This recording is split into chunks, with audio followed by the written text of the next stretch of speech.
Please welcome to the stage, John Gray.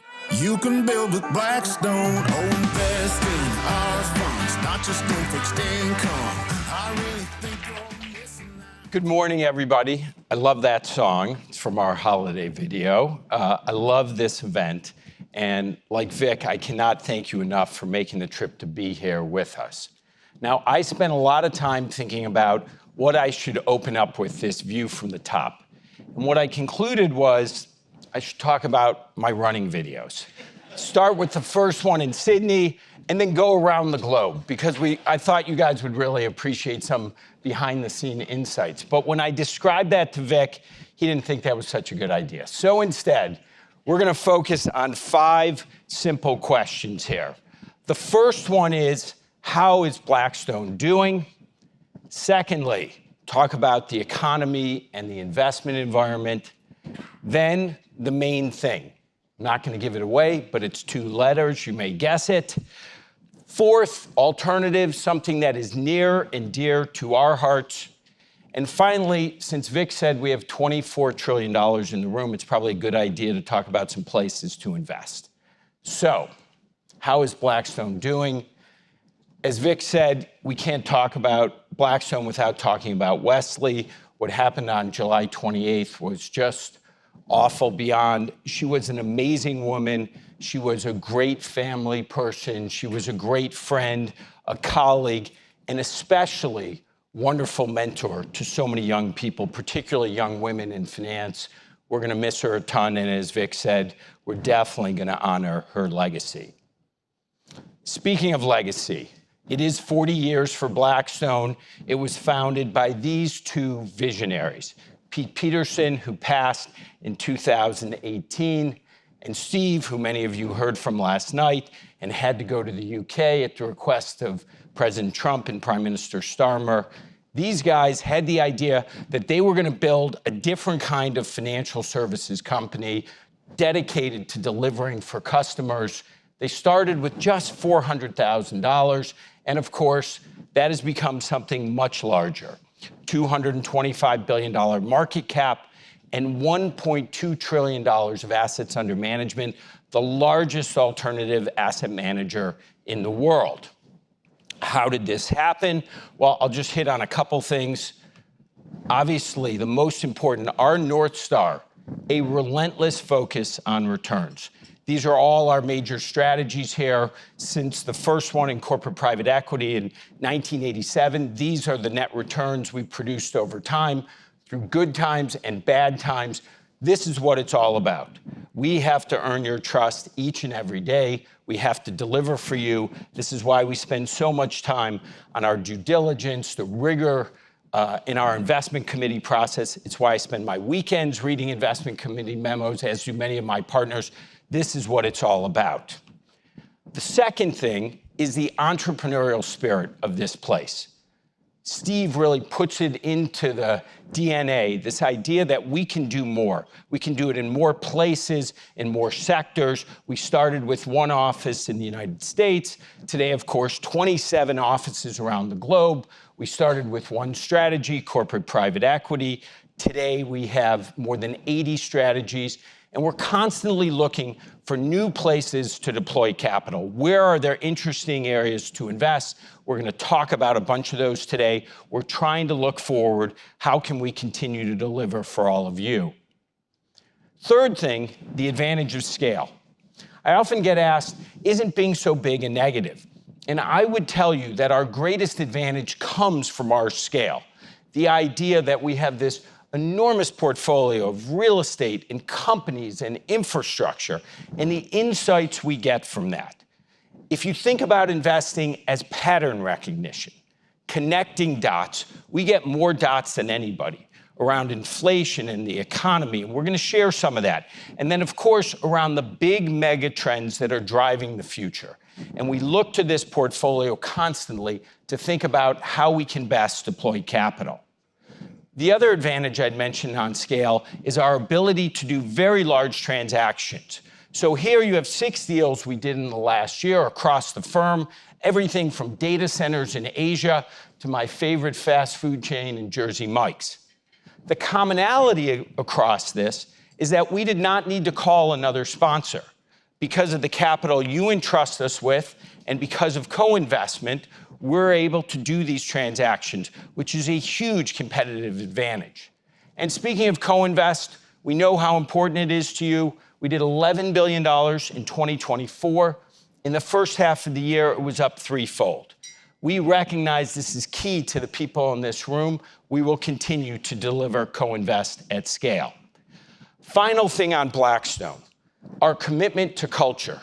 This is an image of BXTV with me and Steve and Vic.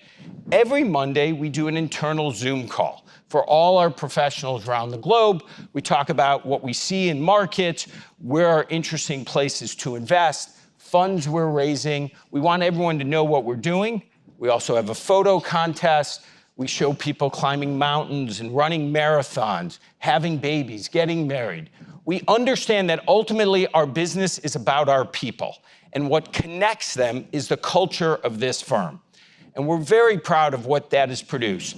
It leads to almost 60,000 young people applying to work at Blackstone this year, and only 138 get jobs. I'm very lucky I got a job at Blackstone 33 years ago, I would say. And then when people come here, the nearly 300 partners we have stayed an average of 12 years now today. And the people you're going to hear from at this conference have been at Blackstone an average of 20 years. So, chapter 2. Let's go to the economy and the investment environment. How are we seeing things? Well, the world is obviously a tough place. The headlines, if you read them every day, can be very depressing. I asked ChatGPT to make this. I will admit, I put my picture in here and I said, make me look a little younger. There you go. Tariffs, we know the uncertainty it created and continues to create. Hopefully some of that's going to settle fairly soon. We've got some hot geopolitical conflicts which create risk. Hopefully those will settle over the next year. Inflation and rates we'll talk about. But people are feeling pretty cautious in the investment world given some of this. We would argue, however, that yes, there is some rain, there's clouds, but there are also reasons for optimism. And what I'm going to spend time today is talking a bit about why it's okay to see the glass maybe a little more half full while still recognizing some of these risks. Let's start with the economy. Clearly, Europe is slow. In the US, consumers, particularly lower-end consumers, face real challenges. But this is our private equity portfolio in the second quarter. Revenue growth was remarkably strong at nearly 8%. And when you look at our borrowers, non-investment grade borrowers, several thousand of them, a default rate of just 0.5%. I think this will go up a bit, but this is overall a pretty good picture. Also, the margin side of the equation at our companies, we're up 170 basis points in the second quarter.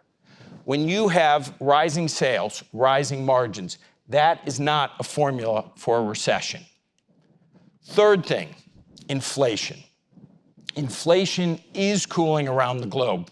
Everyone talks about sticky inflation, but our data tends to show otherwise. Now, goods inflation in the US, as the parenthetical says, will be sticky, will be higher because of the tariffs.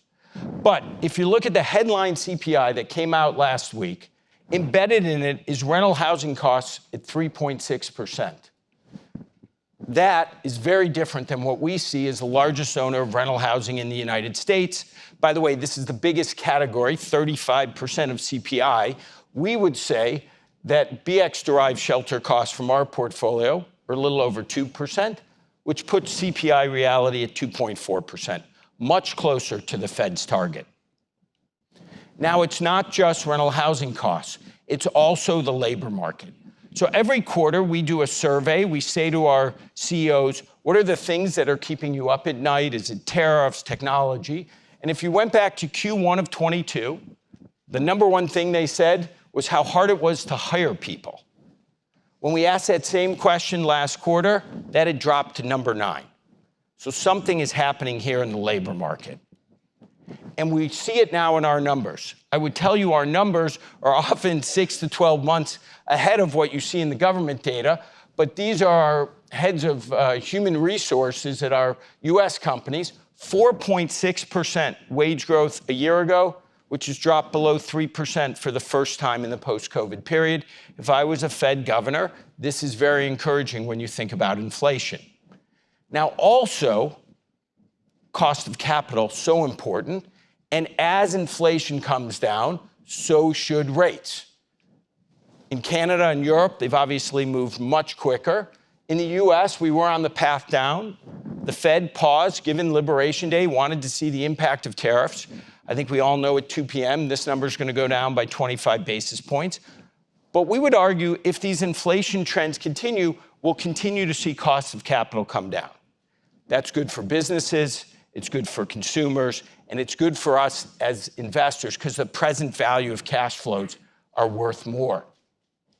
But it's not just base rates that are coming down. Here we have high yield spreads. Back in 22, when things looked scariest, high yield spreads were nearly 600 over. They've come down basically in half to 290 over. This, of course, drives down borrowing costs for companies and is very good for the transaction environment. And again, it's not just about debt, it's about the equity market. In 2021, the IPO market in the US was booming, nearly $60 billion. By 22, it was shut off. It's beginning to climb out.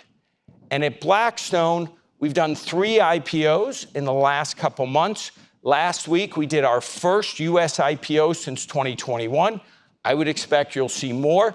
And across the industry, this should help with the DPI challenge that so many of you have been facing. But what is the main reason I'm enthusiastic, we're enthusiastic? What is the main thing? It is AI. This is the big thing. And why is it the big thing? Because it's starting with this massive investment boom, which we'll talk about, which provides the foundation for the technology, and then the AI itself, which we believe is going to create an enormous productivity boom. That's what's coming. And you shouldn't just take my word for it. These are the leaders of the biggest tech companies in the world. My personal favorite comes from Jensen, who was our speaker last year, who said, a new industrial revolution has started. And we certainly subscribe to that. So, what was the Sputnik moment that got this started? Obviously, it was the launch of ChatGPT. In less than 2 years, it got to 700 million customers, the fastest of any consumer product in history. Now, have we ever experienced anything like this before, where the world changed dramatically? I don't think at this scale, but we do have something that is a bit of precedence. Go back to 1989, 94. I was in college and then a couple of years working. If you go back then, productivity cumulatively over those 5 years was growing just 4%, less than 1% a year. The stock market did okay, it grew 9.5% a year, but the Fed had cut rates by 300 basis points during that point. But then something very powerful happened. I love that. You guys remember dialing up AOL, the first internet service provider, getting to Netscape, the main browser at the time, and dramatic things happened in the second half of that decade. You saw a 3-fold increase in productivity to 11% here, and you saw the stock market grow 5-fold, 251%. I am not advocating that's what's coming in the stock market. Multiples today are much higher than they were in 1994. But it gives you a sense of the power of a productivity boom and what it can mean for companies and values and growth. Now, things did get a little ugly at the end, as you remember in 2000. Pets.com, some business models that didn't make sense. And this is the big risk. The big risk is as this technology takes hold, as we all get more enthusiastic, excesses will build up. And we've got to be thinking about those as we're deploying capital. Now, the question today is AI beginning to have an impact? And this study just came out a couple weeks ago from Stanford. And I think it's starting to show the early impact of AI. It starts here with 2, I'll call it AI unaffected sectors, stock clerks and health aides. And it has cohorts, early 20s and people in their 40s. And if you look in stock clerks, Basically, their growth in employment is roughly the same. And if you look in health aides, actually there's more hiring of young people than people who are more experienced. So AI here, no impact. But now let's look at a couple other sectors. Software developers. Look what's happening to that orange line for 22 to 25-year-olds. Something dramatic, a Claude code effect. Early programmers are being displaced, it appears. And by the way, the same story with customer service agents. As AI gets better answering phones, answering questions, more and more technology taking over for people. It feels like it is very early days here. So, how is this impacting us here at Blackstone? Well, we just did a commercial called Eureka about the gold rush in San Francisco or in Northern California in 1849. It's about a couple of clever gold miners who decide instead of looking for gold, they're going to sell picks and shovels. Of course, it's a metaphor about digital and energy infrastructure. Let's take a look. We finally made it. Now let's go get that gold. Anyway, it's a little cut of that. I want to show you the second version we have of this.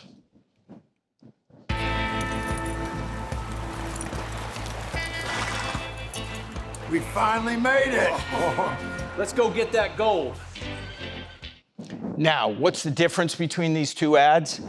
This one was filmed outside of Vancouver. We flew a bunch of people up, hotel rooms, cast and crew, all of those things. Took a lot of time to make, film editing. It cost $1 million to make. Good ad. The one on the left is not quite as good yet. It was made on the 8th floor here with 2 guys in a couple hours. And you think about the cost of this, a lot less. And you think about how this will work its way through the economy and businesses, it's pretty extraordinary. So, how do we invest around this generational change? That is the key question. Well, I think it's really important to think about disruption and why you've got to be proactive. And I'm starting here with the New York City taxi medallion, which may be the best asset class over a 66-year period in history. Because if you had a grandparent who decided in 1947 to buy one at $2,500, it would grow to be worth $1.2 million. Plus, you would have gotten a bunch of cash flow, and this is unleveraged. Extraordinary. And if you looked at any time in your investment committee memo, you'd say this is the asset to buy. But of course, technology changed, Uber and Lyft came along, and in a matter of a couple years, you lost 82% of your value. And these are the sort of things that are keeping us up at night, the kind of change that could be ahead for a number of businesses. Now, the good news is there are plenty of things that will be less impacted. Physical things like the airport in Rome, Stuyvesant Town, the massive apartment complex we own in New York City, Seven Brew, the fastest growing coffee chain in the US. These things will be much less impacted, but there'll be plenty of businesses that'll face major challenges. So, of course, as investors, how should we play this? Well, it starts with the picks and shovels, with things like chips and data centers and power at massive scale. This is what you need to make this AI a reality. We have really focused on the right 2 circles here. And what's happening in this world? Well, CapEx spend in this world is up 6-fold with just 4 companies, Microsoft, Meta, Google, Amazon, to $364 billion. To put that into context, that is bigger than the budget of NASA, the Department of Energy, and the Department of State. It's equal to 1% of the GDP of the United States. This doesn't include Oracle, which is now joining the party in a big way.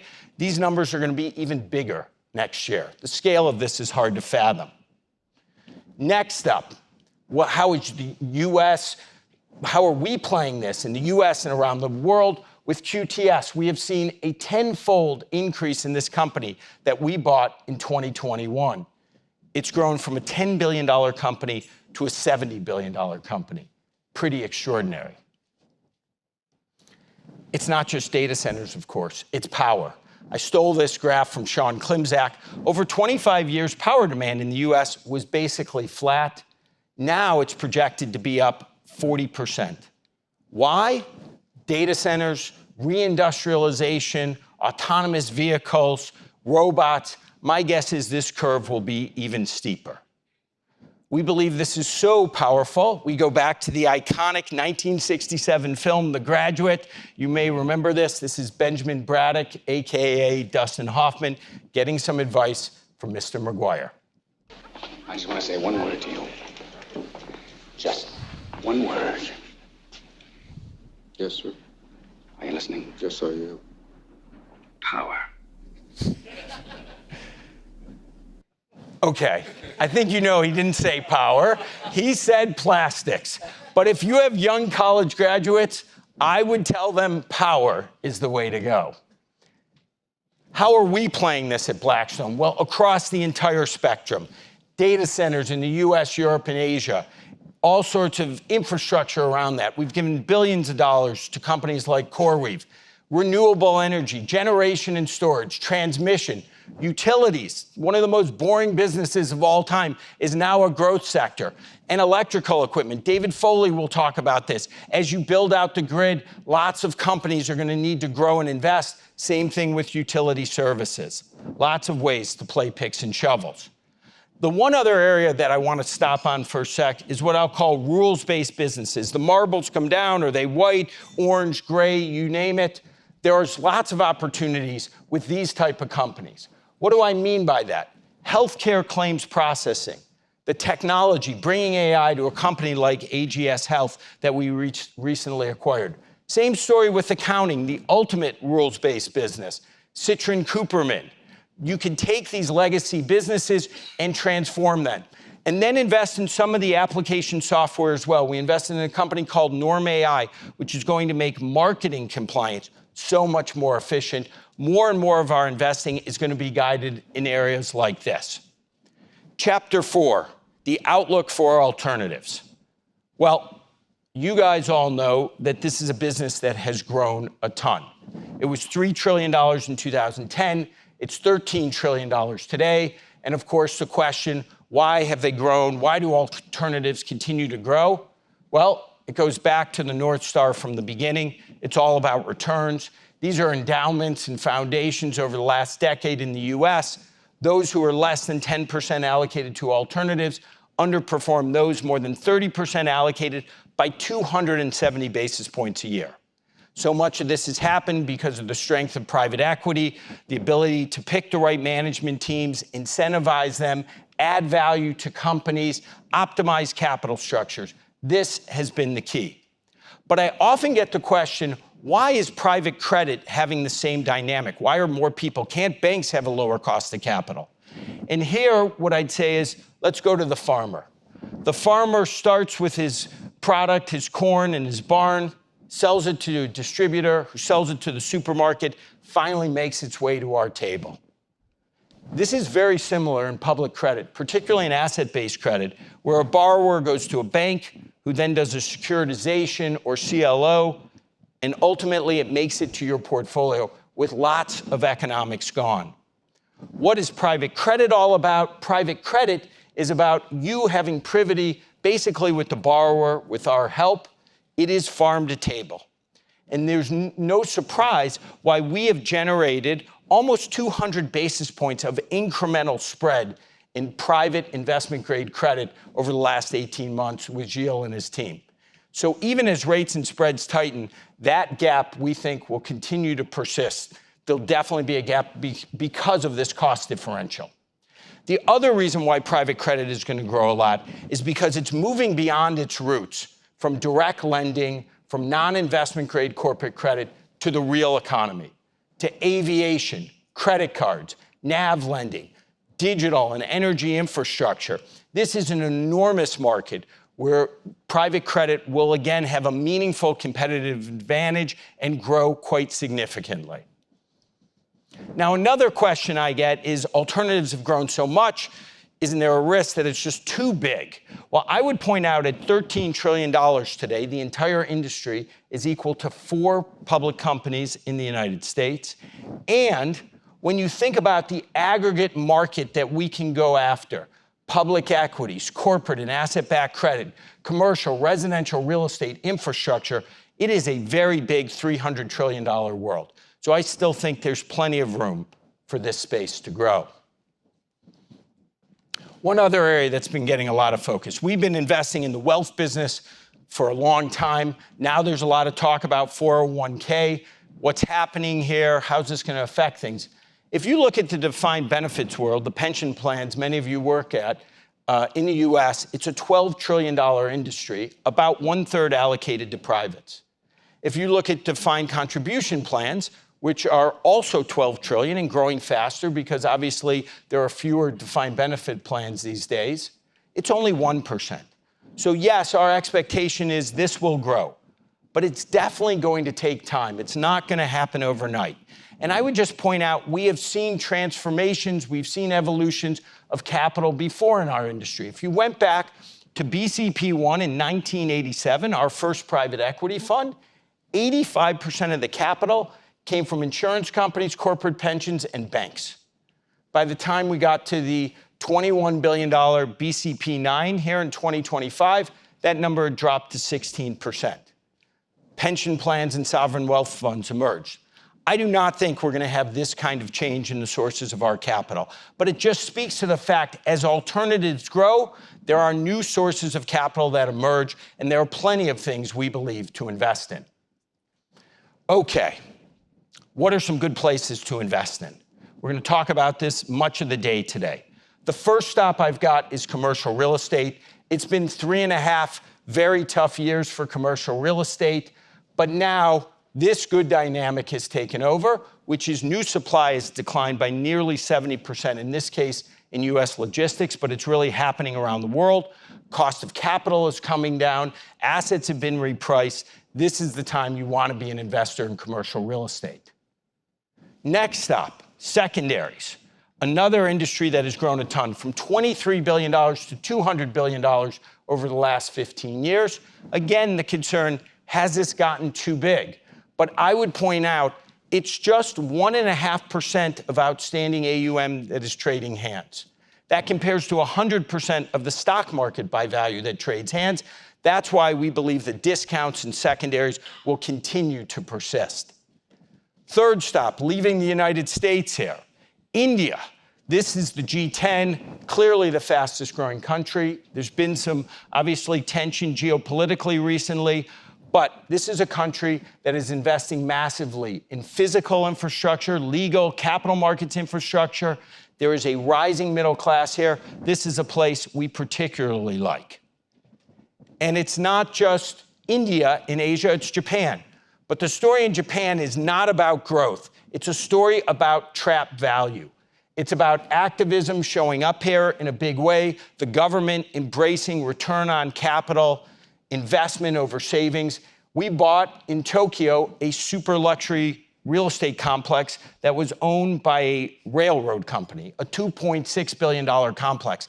There are lots of assets like that that our private equity and real estate businesses hope to take advantage of in the coming years.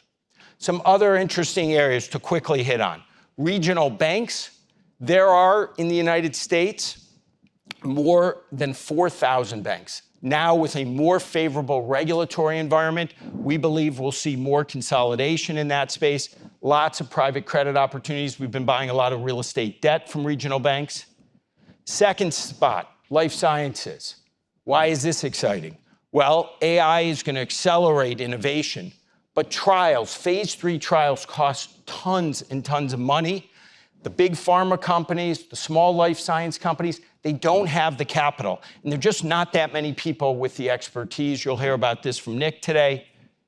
Third area that I think is really interesting, providing capital to reinsurers. There's $800 billion of money in the reinsurance industry. I think the same kind of opportunity that exists in private credit, bringing your capital directly to insurers and giving you higher returns on an uncorrelated basis. Our TAC Ops team's done an amazing job here. And finally, absolute return strategies. As base rates come down, places where you can get attractive returns, lower downside risk, things like macro and quant, very helpful in the context of your overall portfolio to provide returns and ballast. Okay, I've talked about a lot of very positive things, but we are investors and there are real risks in the world. So I just want to hit those quickly. First off, AI valuations. I mentioned it earlier, but there is no question that when you get this kind of excitement, you're going to get excesses. People are focused on this. We're focused on this. Will people start to speculatively build data centers? Today, they're leased. Will they speculatively build them? Will it start to create bubbles? We've got to keep our eyes on this. Second thing, excessive government debt. We're running deficits of 4 to 6% in major economies around the world. That could lead, of course, to higher long-end rates. That could lead to lower multiples. We're very focused on the exit multiples, exit cap rates we're assuming. Europe, much less exposure to tech, more regulatory issues, immigration challenges. Will we get far left, far right governments that will impact Europe? Something we're obviously keeping our eyes on. US and China, the two biggest economies in the world. I think we have to find a way to coexist. It's good to see there are talks going on now, have been in Europe, that President Xi and President Trump will meet, but again, something worth keeping our eyes on. And finally, the thing that keeps us up at night the most, underestimating technological disruption. That obviously is enormously important. We think about this all the time. We've now added to our investment committee memos that in the first 2 pages of the memo, you've got to have a paragraph on the AI risk of this investment. Not just in our equity investments, but in our debt investments. And we're going back through our portfolios in each business unit, thinking about what are the risks. We don't want to own those taxi medallions. So I will close with where I began, the North Star here. Thanks to the tech team for this. We continue to be totally committed to delivering for all of you. It's about delivering great returns. That's what we have to do. That's why we spend so much time thinking about the future. That's why we spend so much time analyzing things. We don't always get it right, but we are committed to doing the absolute best job possible for everybody in this room. So I will close by saying thank you all for coming. It means a ton. Thank you all for entrusting us with your capital. Thank you for being our partner. I hope you have a great day today. We've got a lot of good content. Thanks, everybody.